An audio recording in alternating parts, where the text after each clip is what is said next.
So your dream is to hand it all to them Yeah, and leave them a legacy to build even further. yeah, 100%. I love that. Yeah.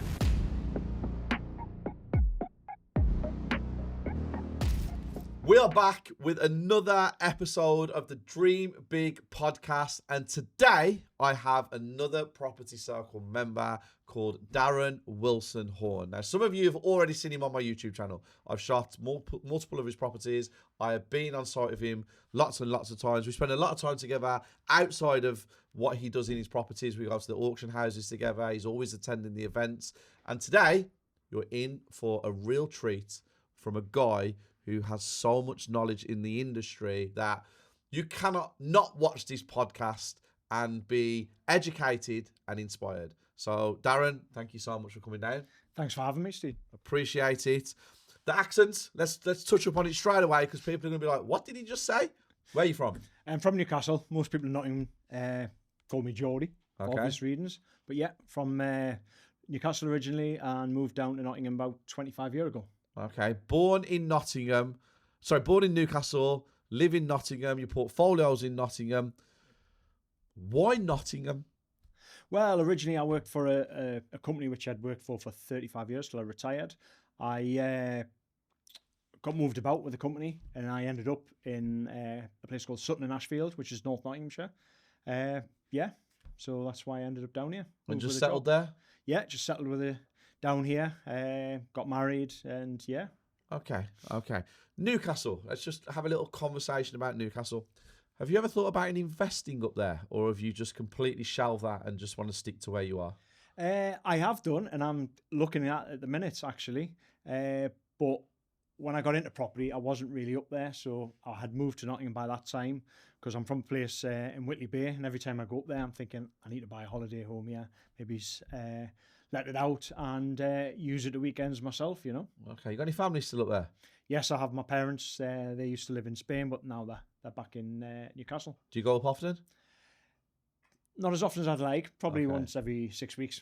Okay, so that is quite often compared to some people who travel from where they're from. I thought you were going to say like once a year or something.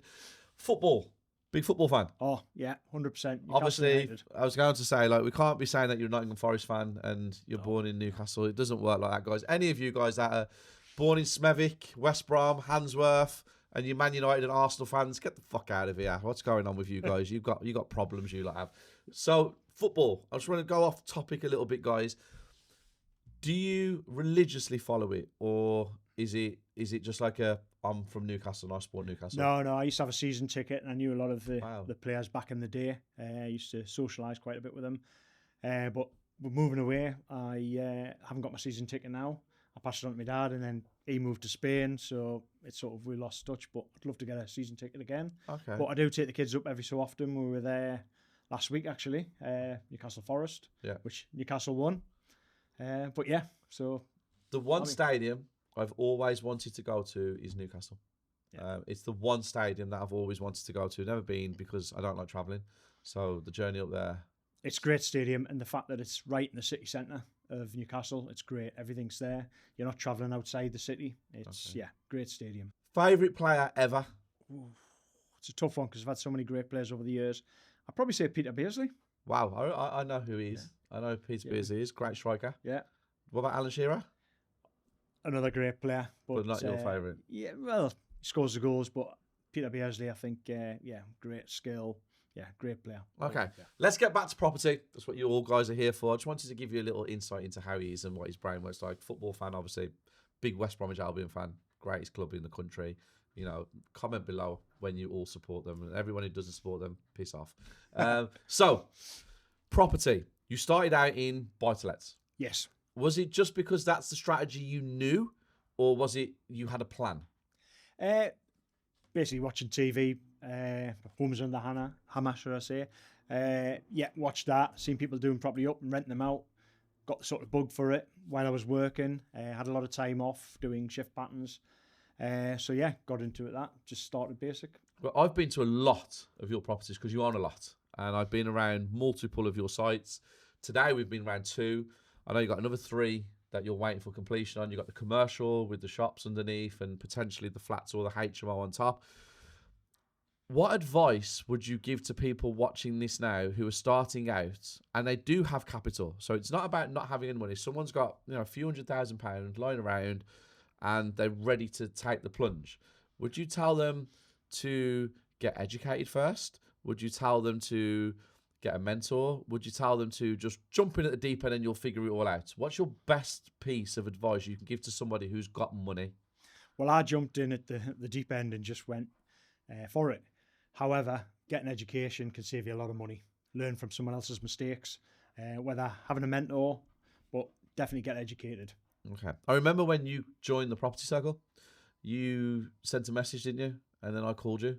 Yeah, that was right. I, watching YouTube, came across you. I sent a message on the Saturday night and I thought, oh, someone might reply to us on the Monday. Half an hour later, at 9 o'clock at night, got a phone call. Yeah, spoke to you directly. Yeah. Just listened to you, loved what I heard, and ended up joining the property circle. You've been around a while, haven't you now? Yeah. You enjoy it, genuinely? Oh, I love it, yeah. I absolutely love it. I love networking, being around like-minded people, learning from everybody, and also sharing some of the knowledge, even though I'm not up there, but I'm sharing knowledge to people who You're started. downplaying yourself there. You're very humble. He's a very humble guy, guys. He's right up here. He's doing amazing things. His portfolio. I mean, I'm not going to tell you like how many properties he owns because that's for him to speak about it to everybody else. And he's very humble because he won't even tell you. He owns a lot, and his experience is unbelievable. And the fact that he started out in buy-to-lets and now he's going into the commercial side of things, potential HMOs as well, multi-blocks with the flat conversions. He's taken the process very seriously. He's built himself up a fantastic world, a fantastic name in Nottingham. I met some of your builders today. So respectful, so polite. Great lads. And I think you need to let the world know how good you are at what you actually do, mate. Yeah, well, I love it. I actually retired from my day job, and I don't treat this as a job, although I should. It's in a business name. But me and my wife are trying to grow that now for the next generation, our kids, obviously, and leave a legacy. Yeah. But I love it. I just love property. Yeah. And you've got a big bill coming up, haven't you, with your personal home? Yes, we have. Yeah. Looking forward to that one, aren't you? Not really. He's renovating his own personal home, which is beautiful, and he's doing some really, really big construction works with, aren't you? Yes. Yeah. So he's got a big project coming up there. That one will be more stressful than anything else he does. 100%, yeah. Because it's your personal home. It always is. Plus, I'm answering directly to the wife. So she's the boss. Yeah. 100%. She wears the trousers. Yeah. Okay, that's good. Now, when it comes to property, if you could picture the ultimate goal, the final destination, what is it like for you? What does it look like? My final destination actually is sitting back and having my kids buying property and carrying it on. Okay. That's where I want to get to. Technically, I'm financially free now, but I just love property. So I'd like them to grow it. Obviously, I want the nicer things in life. I'm comfortable now, but traveling first class and things like that. But that's materialistic things, really, isn't it? It's more for the kids. Yeah, the materialistic items are fantastic. They are a real staple in your career where you go, I've bought the Bentley, I've bought the Ferrari, I've bought the Lamborghini, I bought this, I bought that. But I think the one thing about the materialistic items is they're never fulfilling. Because you'll drive the Lamborghini for 3 months, then it just becomes a car. Yeah. And then you want another one, and then you want another one, then you want the newer one, and you want the next one. And I think the chasing is what people get addicted to. Yeah. I'm not quite there yet, but... Well, I have had... Yes. Some beautiful cars you've had. Yeah, and I've had the highs, I've had the lows. I go through the highs, I go through the lows. And the one thing that I can actually say that makes me more happy than anything is when I see how my family live. That's the key for me, knowing that my Isabella can go and do what she needs to do when she wants to do it. We don't have to look at putting the children into nursery. We can manage finances where she gets to stay at home. Yeah. And there's so many pluses when it comes to having money or building a business that creates that kind of lifestyle, that once you've had all the niceties, it starts to become about longevity. So when you do, but what is your dream car first and foremost? Probably a Bentley. Yeah, I've had a few Bentleys and they are absolutely incredible. I think the class, they are a very fine gentleman type motor. Yeah. I mean, I'm doing it more for freedom of time. I could probably go and You could easily a buy nice a Bentley. car. Guys, don't let him get twisted with this where he says he's not there yet. You could easily go and get a Bentley tomorrow. Easily. but just like throwing it in the property. Yeah. It's more for the kids, like I say. How many children you got? We've got two, Okay. Ages? 13 and 11. Boy and girl or boy? Boy and girl, yeah. Okay. Which one's older? The daughter. Is she into property? Because I know she films you on your reels and stuff that you put out on social media. Yes, I haven't gone down the professional route of getting all me things on Facebook, stuff edited. My daughter's going to do You that. don't need that at the minute, No. do you? Like, because No. you're showing it's a family thing. Yeah. It's your personal business. And I think people will relate to that way more than, you know, obviously I do property and education. So I have to have a polished type of version, etc., etc. But with you, you've got your daughter with you. Yeah. My son's fighting with her as well to do the He's filming ready as well. Well, he popped up on live last night on the Inner Circle. I saw him. Yeah. And then he ducked. Yeah. He gets embarrassed, but he yeah. Yeah. So which one of the two is your favourite? No, I'm joking. Which one of the two has the bug more at the moment for property? I think my daughter's very keen because she likes the camera stuff and the social media side of things. Yep. But I think my son's very hands-on, and I could see him smashing walls down Really? pretty soon. Yeah. Okay. Have you took him round site yet? Yes, they're both. Whenever we buy a property, we take them round, show them, and then my daughter comes up with ideas, and my son does. Let's take this wall down. My daughter say, "Oh well, this colour will be good on the walls." So yeah, just keep them involved.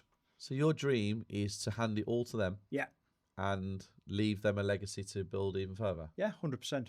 I love that. Yeah, That's freedom really... of time for them as well, having the cash flow coming in, so not actively having to physically work, but putting deals together and getting a good team, having a strong power team around them. Okay, let's go on to a topic that's quite controversial.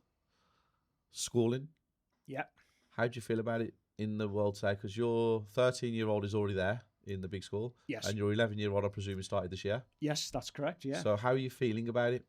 I was a bit daunted at first because they went to a little village school where I think there was probably 100 kids in the whole school. And now to go to a school that has 2,000 people, 200 each year, I believe, or 250. I'm not sure on the numbers, but yeah. So it was a bit daunting for that, but they've both really got on with it, you know. It's they're doing well. Do you think we teach the right things? Not particularly, no. Okay. No. A lot of stuff I use now, entrepreneurship and stuff like that, doesn't get taught at school. Cash flow, things with money, reoccurring revenue, things like that. It doesn't really know. Okay. So if they decided after this that they don't want to go into further education, as in college or university, how would you feel about it? I'd like them to have a backup plan, but then I'd love them to come and join me and continue the journey, you know. You're just going to let them make their own choices 100%, and not force anything. And as long as they're happy as well. Okay.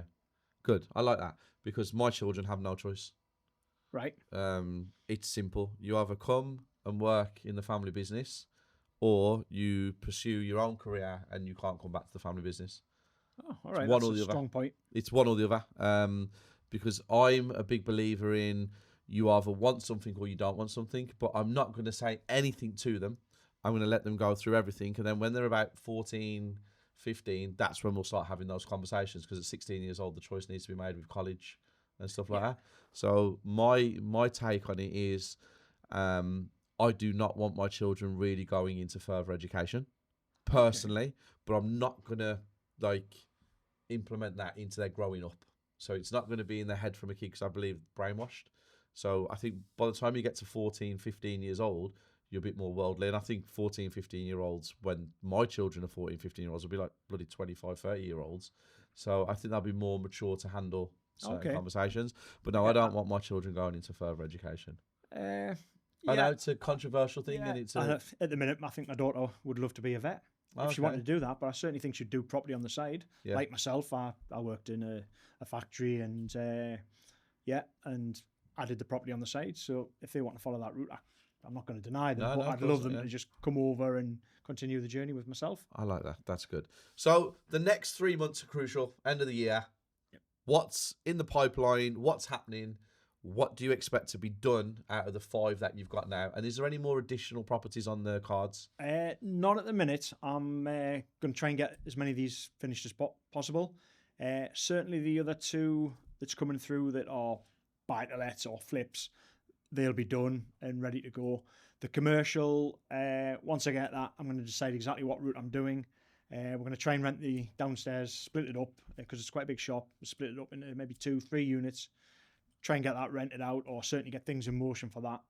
Once I've got them rented out, then I'm going to look to maybe split the top off, sell it back to myself, and maybe develop that into studio apartments, or, well, as an HMO, or 3 apartments. So you're in an Article 4 area? Yes. So for you guys at home that don't know what Article 4 is, Article 4 is when the local authority, the council, put a blanket in that area of postcodes where you can't build HMOs without full planning permission, and all your permitted development rights are actually scrapped as well. You need to get full planning.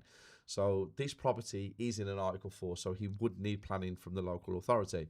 But because it's a commercial unit, there's more chances of him getting a HMO application through than buying a residential on a street in an Article 4 area. Now, I've seen this property. If you split the 3 up at the bottom into 3 shops, and you can get 7 units upstairs for your HMO, your return on investment, if the refurb comes in at the price that you expect, is exceptional. Yeah. It's a really big one, isn't it? Yeah, it'd be great. Will it be the best deal you've ever done if it works out correctly or not?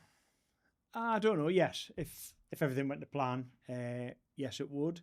However, I've had plenty of deals where we've, even just the single lets, where we've bought them for a good price, refurbed and got all your money back. Yeah. To me, that's the perfect deal. You've done a lot of them, haven't you? Yes. It's a lot harder now. I know people are saying buy to let. You say a lot harder. The last one that you did, how much did you leave in it? 5K. He bought a house, refurbed it, all his stamp, legals, everything. Yeah. Went to, well, you used us, didn't you, for the lending? Yes, that's correct, yeah. Yeah, you came to our mortgage brokerage. We got him a deal with a decent interest rate, and when we got the valuation done, you literally left £5,000 of your own money in the whole deal. Yeah, and that 5,000's out less than a year. To get it back with the profit after you've paid all of your fees, your mortgage. You ain't got no management company, have you? You do it yourself, don't you? That one I do myself, yes. I always use an agent to find the tenants, do the checks. The referencing and stuff like that. But that one, after you've paid your mortgage, after you paid your insurance, and you keep the money for 1 year of the profit, you have got your £5,000 back. Yes. Guys, this is real life property with somebody who's sitting here on a podcast now with no contractual agreements. There's no NDA signed. There's no outline of conversation. He has no idea what I'm asking. He has no idea what we're talking about. If you message him and you speak to him, for you guys out there that think buy-to-lets are dead, for you guys that are out there that are listening to all these other people on social media who actually don't do property, that don't do it, okay, but have an opinion on it, which is the worst thing in the world. That's like driving a Ferrari and... that's like driving a BMW and having an opinion to somebody who's about to buy a Ferrari. It doesn't work like that. You've got to speak to people that actually do it.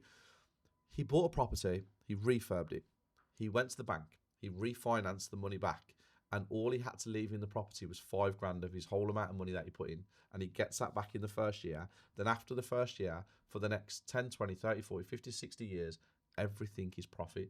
Yes, you might have to renovate it again in 3 years, put a new bathroom in, boiler in the next 8 years, bits and pieces. But if someone said to you today, give me £5,000 and you can have a house for the rest of your life, you would genuinely do it. Oh, yeah, definitely. But you also forget the point where in 10 years, that property could have doubled from 200 to 400. Capital appreciation. Exactly. And that can be refinanced to go again. Yeah. And people don't understand that. No. They don't get that. You know what I'm actually going to do, guys, for you here? I'm going to get my screen out and I'm going to break down capital appreciation and rentals on a buy-to-let for you guys to have at this section so you understand how it actually works, so you're not watching all the nonsense that's out there on social media, because buy-to-lets are well and truly alive and kicking, and they will always be the staple, the bread and butter of any property investor's portfolio. Yeah, people are always going to need property. Yeah, you're always going to need somewhere to live all the time. So those 5 properties, we want to get them across the line. Obviously, the commercial one won't be finished by Christmas. That's it might not even be completed by Christmas, depending. But hopefully we're there. I think it will. Yeah. Okay, that's good. So the 2 that are now you've got the keys. The one will be finished in 2 weeks. Yes. On the market to rent. Yeah. Okay. The second one we went to today with the green door, you're going to make a decision on whether you're going to go mini HMO or straightforward buy to let. Yes. Okay. That'll be done by Christmas, I'm presuming. Oh, yeah, 100%, yeah. And then the other 2 buy to lets, one you're going to do to sell. I might sell both of them. I don't know. Nice. We'll see. Okay. One of them's from auction. I think I mentioned it earlier on today. We got it for a great deal. Tell them what you got. Yeah, so basically it was through I Am Sold. The viewings were done through an estate agent. The estate agent actually valued it at 180, but they wanted a guide price of 135, offers over 135. I watched it, it didn't sell, so I rang them up, put an offer to them, and it got accepted at 127. So it's below the guide. Yeah, below the guide. And in the state it's in now, it's worth 180. I know that street very well. I could probably do it up and maybe push 190, 200, but no, it doesn't need it. I could rent it out straight away, refinance it, get my money back out, or I'll sell it. Okay, and with this is another thing that we needed to discuss because we've had a conversation about this. You paid 127,500, and then he had something called I Am Sold's auction fees. So I Am Sold charge you £6,600 plus £350 for the legal pack. Yes. They're what's it called? It's a pack. Searches pack. Searches pack. So all in all, £6,949. That's what they charge you as their fees. Okay, so he had to pay that on top of the 127,500. Then he's got the stamp duty. Yes. Then you got legal fees. So you were all in for about 142. Yes, yeah, close to 142. Yeah, 142 with legals and stamp duty and everything. 142,000. In the current state it's in, without touching this whole property, it's worth 180. Yeah, if you put it on the market. Yeah, so 138,000. Yeah. The only thing to come off that would be 1% for the selling agent, estate agent. Yeah. So he's got that profit already tied up in there now. These deals, again, they're out there. How did he get it? Because he put an offer in and he watched the auction and he just did what every person does who is a normal person in property. He plays the game correctly. Yep. And you understand it. Yeah, 100%. I didn't think I was going to get it, so I was watching it, and there was only 2 other people watching, but I couldn't believe no one put an offer in. What month was it? It was last month. Okay. So 3 weeks ago. September. When I went to view the property as well, I spoke to the vendor. He'd moved a house already. He had a business. He was hoping to get 160 for it. It was probably worth 160. However, with the fees that you've just mentioned, I said he'd be lucky if he gets that. I thought 130 would be a good deal anyway. Yeah. But yeah, so I've got it even cheaper than that. Okay. Why did he sell it for that price? He'd moved house already, so I think he just wanted rid.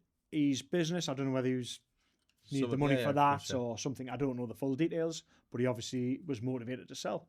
Love that. That's good. Another lesson, guys. A great lesson for you for watch what's happening in the auctions, and then if something doesn't sell, I'm not saying just bid a cheeky bid for the sake of bidding a cheeky bid.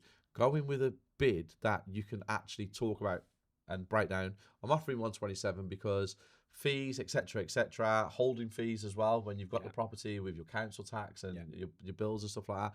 Put it together properly, put it in. With auctions, people do it because they need the money quick or they want the money quick because it's normally a 28 or a 56-day completion. So if you go through conveyancing through an estate agent and you buy off a normal high street, you know, it can take 3 months, 4 months, 5 months. Conveyancing, there's no timeline.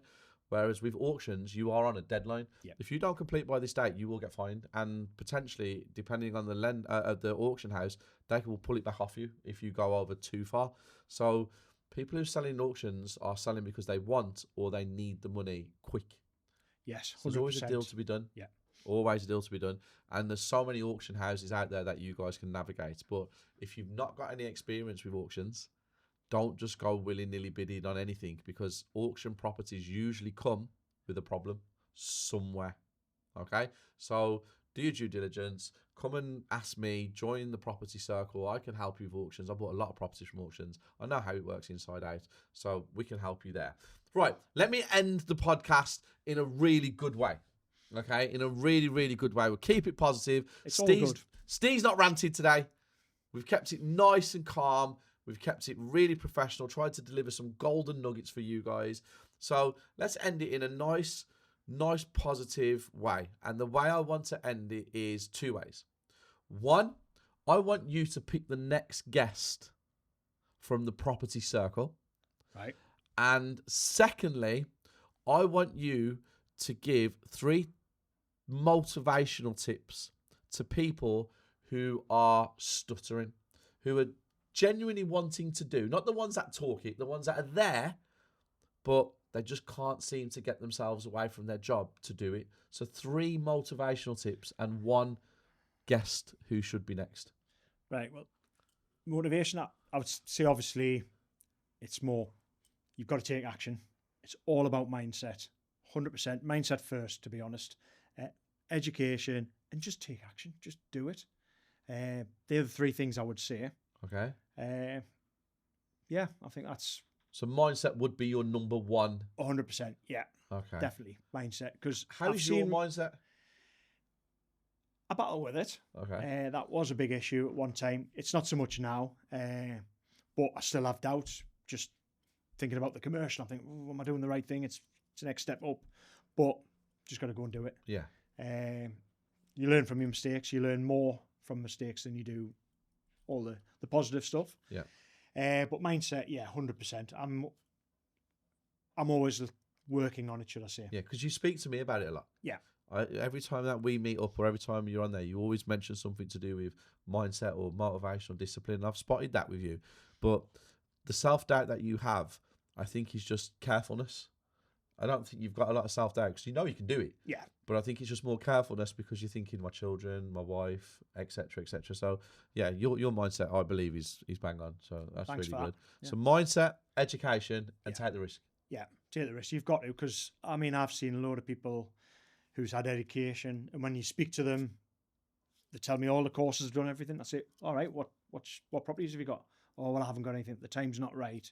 The market's not right. I'm waiting for more money. They're never going to do things. Yeah. You've just got to take action. Okay, good. And to end it, give me a guest that you want to see and why.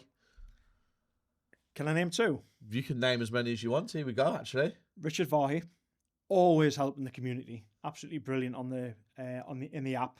He's on about my app, actually, guys. Here he's on about the Property Circle app. Richard Varhey won Member of the Month, didn't he? Yes, yeah, great guy. Speak to him a bit.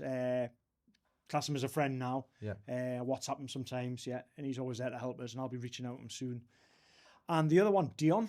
Yes. Dion. Dion. Yeah. One of my favourite people. Yeah, I know he's collaborating with a few other guys in the circle. Yeah. They've got a bungalow on the go. Yeah. Like Dion. Great guy. Him, Dan, Paolo, and I think they've got one of their other friends who's not. Yes. I don't know whether he's part of the Property Circle. Dan's another great lad. Dan's awesome. Met him. They're doing great things. Dan's awesome. Yeah. Okay, we'll get Dion on. Dion, you've been called. It'd be great to have you on the podcast. I'll drop him a message after this and we'll have a conversation. But I appreciate you coming all the way from Nottingham today to do this, to add value and to put yourself out there. And you, because of the reputation that this guy has in Nottingham and the portfolio that he has amassed, how long have you been doing it? Probably about 8 years. The portfolio he has amassed over 8 years is incredible. He has relationships with lots of agents, lots of auction houses. People call him because they know they can rely on him. So if there's anybody out there that's watching this who wants to get in property but is a little bit nervous, who is looking for somebody reliable, trustworthy, somebody who can help you, you know, you might want a joint venture, you might want to invest some money, you might want to do something. I'm telling you guys, this guy, and I'm putting my neck on the line here, is trustworthy.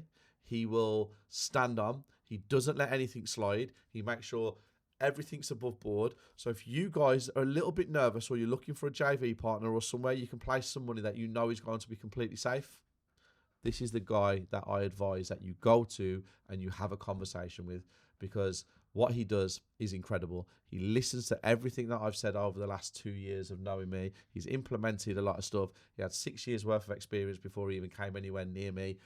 He's incredible. So thank you so much for coming today, mate. Thank you very much for the kind words. And if anybody, like you say, wants to reach out, have a coffee, chat about property, if I can help anybody out, I will do. There you go. His details will be below. His email address will be there for you guys, and all his social medias will be below for you. But we are finished with episode number 2 of the Dream Big podcast, and we will be back very soon where Steve might be ranting again.